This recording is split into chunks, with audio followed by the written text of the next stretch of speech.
first time since 1981, Exeter City are in the fourth round of the FA Cup. And what better way to celebrate than to look back to those days with three icons of that team from 1981. Martyn Rogers, John Delve and Peter Hatch. How are we, guys? Well, good, thanks, yeah, lovely, still going. For 1981, do you remember it well? Just like yesterday. If you've got the book, you can read it, can't you? Quite. Yeah, but tell me about this run then, in 1981. Right. Where were the team in terms of league position, and where did this run start in the Cup? Well, as always, we had a first round, second, third round and all that. The first round we got drawn against Leatherhead. Mr. Kelly? Yeah, it was a Leatherhead lip, as it was at that time. He was bigging himself up when he came down here. And, as he did, yeah. And we beat them 5-1. And then I think was the most difficult game in the second round. We drawn away at Millwall. And we went to Millwall into the den there and got a great result there, 1-1-0, played on. And after that, we followed on, Maidstone in the next round. And we'd already beaten in a previous season. We were beaten in a previous season at Maidstone in the FA Cup. Yeah. So obviously we were a bit sort of iffy, if you like. But on the day, as John said, we came through. Go on. Yeah, then typically you get drawn away again, and. So unlike this season where we've been at home in every round. The first round we were drawn at home. The rest of the time we were on our travels. Yeah. Even to the final game we were on our travels. Yeah. On paper, Leicester looked a tough draw, but great result up there. Real good performance as well. And then the replay, Tony's. A great hat-trick. The iconic hat-trick. Yeah. And superb. It really was, so, we played really well, and the crowd as well played a big part in what was a brilliant result for us. I think the best things then, we played Leicester and got the replay, and the replay was on the Wednesday after that game, So we had 2 or 3 days, a real good big build-up to it, with the crowd and everything, and we had, 16, 17,000 that game as well, didn't we? How they ever got in a goal. Well, they put the extensions on, didn't they? Temporary stand up behind the goal and all sorts. The side of the Stansfield, the Stanfield stand is the space there. Well, the space was taken with extra what was it? Scaffolding, wasn't it? Yeah. Scaffolding. It was all scaffolding, which was quite amazing. But it's one of those times when you had sort of the ground was surrounded. We were accustomed to the big bank. Well, the big bank it stood back there, and we had all the flowers along the side. So it was quite colourful. But as regards to football, then it was like open spaces. But then all of a sudden we were in amongst it, and great. And they've brought back the flowers this year. They've started yes, they have. Again. I'm not sure if that's a weird coincidence or whether they planned it because we're on this cup run. I have seen them actually. Talk to me about Millwall, because Millwall away in the 80s, we all know what the reputation that they had as a club back then. Yeah. Was it as intimidating as perhaps people might look back and think? Yeah, most definitely. I was at QPR obviously first, and most of the year we used to have pre-season games against Millwall, just to kick off the season, and they always used to kick off a little bit later, about 3:15, so all the dockers could get into the ground, and be there for the football, and to see all them behind the goal, with just these string vests on, in the middle of winter, is pretty intimidating. So it was quite something there. Yeah, they weren't short of a chant or two. and so to win up there, that must have rustled the home crowd a little bit. Oh, crikey, yeah. We didn't take long to get off the pitch. We knew then what was coming. So. It's funny, I was a bit naive. I was playing right next door to what they called their big bank, and I kicked their winger once or twice, and I can't remember whether it was Jimmy or John said, don't be silly, because the crowd, I must admit, it's the first time I played at Millwall, wow, it wasn't kids. This was grown blokes, like John said, and they were intimidating. Wasn't the words. I mean, I think after we struggled to get on the coach and get out of there, but it was. Didn't we have an escort before the game from the hotel? When we went from the hotel to the pitch, to the ground, the den, we had an armoured tank. There was a couple of outriders in front of us, so we managed to get through like that. But that was some result Yeah, to win there. And then also to go to Leicester. I mean, what was the feeling going into that game? Did you believe you could go up there and get that result and bring it back to the park? I think you always do that. You always believe that. I mean, they was the first division side then, weren't they? Leicester, like Premier side as they are these days, and they were a decent side going, and they had a fierce manager, Jock Wallace, as well. Like, you know, so we knew we was going to be in for a good old scrap and everything, and we just had to. Well, we did. We played well above ourselves, like in the game, and. You know, to get them back was first, ideal. And then we had to finish it off, which we done really well. Like, well deserved. And there's obviously those iconic photos of Tony's goals. Oh, Tony Coles, The reward for that was then the next game. Into Newcastle, and obviously incredible scenes that came from that. It was just on the screen behind us as well. Talk us through that game, if you like. What's that? Newcastle away, or because the first one. I mean, prior to going up there, we had the photos taken, didn't we? Yeah. Because it was St Valentine's Day. That's right. So it was on about the St Valentine's massacre, and there was you, there was Kells, Topper, Lee Roberts, and myself, and we were outside the gates at. The entrance to the park up here, and you took 4 or 5 photos up there, and of course we've got all the Stetsons and all the big coats on. You have my leather coat on, didn't you? I can give it back, yeah. Of course we had the violin cases, and we were set to go. But no, that was good, though, wasn't it? The journey up to Newcastle probably takes a bit longer. Longer then than it does these days. Well, again, there's always trips like that. I mean, every game, really, away game, there was always a trip, like, but that one was obviously something. It's a bit of a hike. Bit of a hike. Obviously, that one, is exceptional. I think we stopped somewhere. Didn't we stop somewhere and train on the way or something on the Friday or something? If I remember rightly. Yeah, we definitely went up on a Friday. I think that was another intimidating place to go. I mean, the kick-off, the noise, the kick-off. It was like a crescendo. It was phenomenal. Because I keep saying it, and I always remember, he was about 5 yards away from me, and I was giving it all this, and he couldn't hear me. But and then the hairs on the back of my neck started to stand up, and it just got louder and louder and louder. But I mean, again, is that it was a frightening experience from that point of view, because obviously in our league is at an hour gates. We never experienced noise like that. So, you're sort of shaking in your boots, if you like. Where are we? What are we doing here? Sort of thing. But no, great, absolutely. One of the things that I always remember was marking Chris Waddle. I think he was making his debut. Did you kick him, Dodge? I think the first time he set me up just outside the box, I'm near the baseline, and it's the first time I ever come across step over. And I'll tell you, I nearly went into the stand.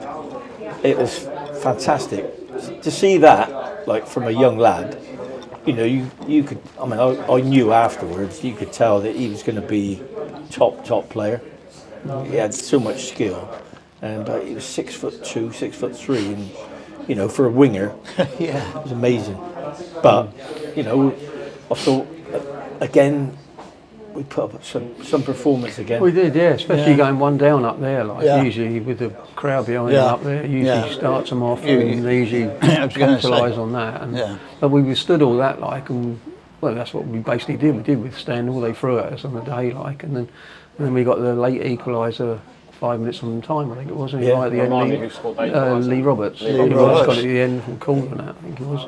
and to get that then was like, God Christ, we're doing something here, and And that long journey home was a lot shorter, like after that goal. And to have gone to Leicester and got the draw and beaten won the replay, and then to go to Newcastle, which is probably a tougher game again, and then get another. Yeah. Did you genuinely believe that you could go on and do something special in the competition? Because you already had at this point. Yeah, we had a lot about us. I think the side was quite settled at that time, and I think we had quite a bit about us. You know, we didn't stick up for ourselves. A few probably experienced players as well that generated a bit of faith in the side and whatever else. But I think that was the main thing. I mean, we was doing reasonably well in the league as well at the time. I was going to say we rolled in a good position in the league at the time. We were top 10, top 8, around there. Yeah. So we was doing pretty well. Yeah. So we knew we had something about us, and I think we never give up. That was one thing you don't do. So, and we got our rewards at the end of it, really.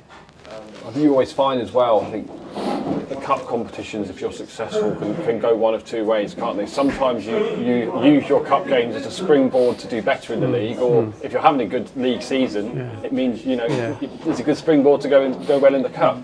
Yeah, for sure. I think always the game before those big games is always a bit doubtful. Cause everybody obviously wants to play in the big games, and I think we might have had a couple of dicky results before those games. I think if I remember. Well, it was unlucky for Topper, wasn't it, Dave Fuller, because we played at Burnley before. Was it just before the Leicester replay? Yeah. And he got injured at Burnley in a league game, and I say he was unlucky then because he sort of never, he couldn't sort of regain his place, if you like. But it's a. And as I say, one or two others were a bit disappointed at the end of the day, weren't they? being left out completely. But I suppose you could say that's part and parcel of being a professional football club. Yeah. So obviously you get the replay against Newcastle back at the park, and you've always got a belief that you could win the game. Of course you do when you go into it. Yeah. Did you quite believe that you turned them over 4-0? Yeah. Well, I think the 4-0 was some result, but I think the team was evolving over the season, and we were so together. I mean, not just on the pitch, off the pitch, it was fantastic. For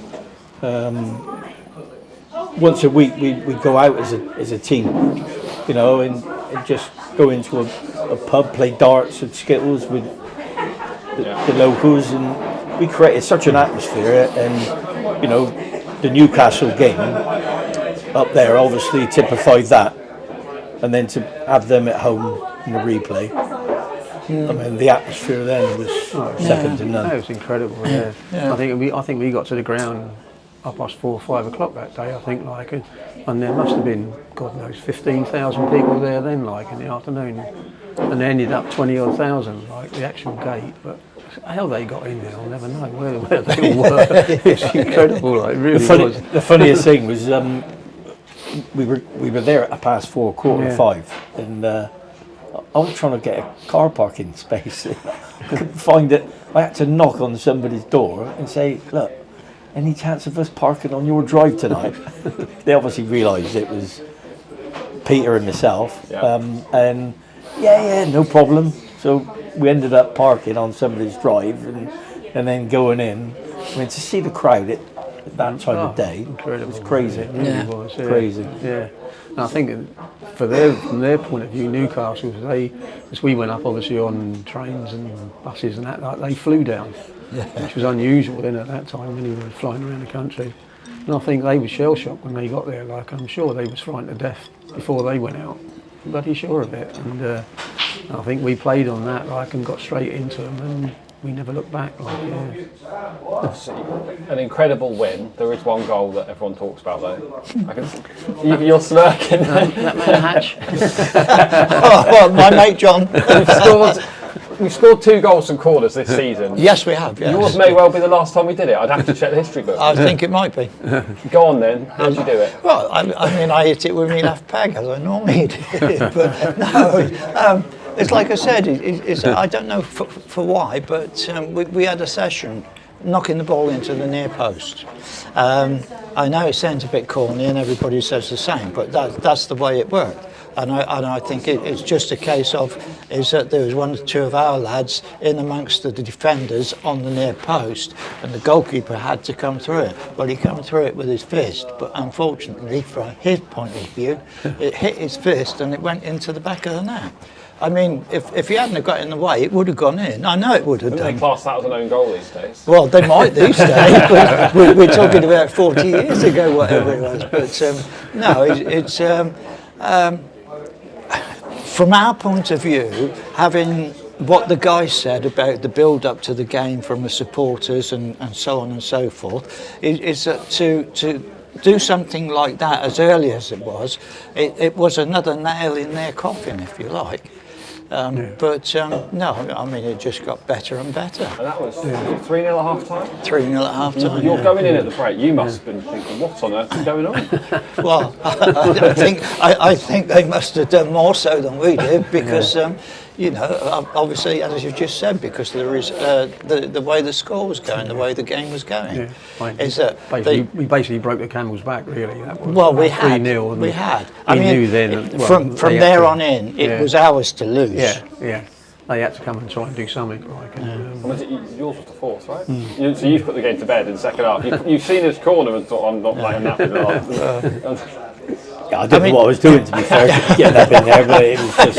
It was like a fish out of water. Miss it, but it's like you say, if you get in there, they all get in. Well, I mean, from right back to centre forward, that was a good run dodge. Yeah, I think it was, 4-0. When you actually look back, and the result is just totally amazing. And, you know, I'll be honest with you, as a player, I don't think I've ever felt as fit on a pitch, and I could have ran all night. Because I think when we went 3-0 up, there was such a buzz in the dressing room. There's no way that they were going to get back in, and I think we just knew that it was ours to lose. Yeah, it was ours to lose from that point. Yeah, is that. I mean, again, is that the other two goals, you'd sort of put a question mark against their defence. I mean, the second one was a throw-in, which was allowed to bounce in their box, and Ian Pearson did an overhead kick and it knocked it inside the far post. And then the third one was, I suppose we used their bad luck, because I got put in down the left wing, and one of their defenders was laying in the middle of the box on the floor. Well, this day and age, do they blow the whistle because he's still down on the floor? But is that and we got in, Peter came in and tapped number 3 in. Nicked it off of Tony. Tony wasn't too happy. But no, as the boys just said, is that yes, we got into a position where we should, or you know, anybody in that position should never lose, and at the end of the day, to keep a 0 from our defensive point of view was absolutely brilliant as far as we're concerned, you know. The post-match celebrations, I mean, the fans all ran on the pitch, but as a dressing room and as a club, what was that, not just in the immediate aftermath, but in the days after the game?